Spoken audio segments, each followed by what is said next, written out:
এই যে শুনছেন, সাদা কাফন ছাড়া আপনার আপন বলতে কিছুই নাই। হকগুলো এই স্বার্থের কাঙ্গাল, বুঝলেন? এই স্বার্থ ফুরাই গেলে গা হকগুলি আপনার সাইডে চলে যাবো গা।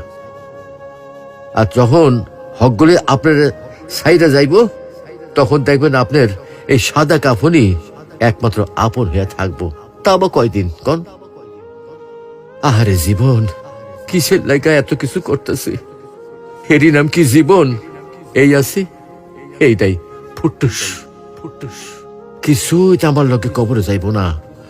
না যাইব আমার শখের মোবাইল ফোনটা, না যাইব আমার শখের গাড়িটা, আর না যাইব আমার শখের বাড়িটা।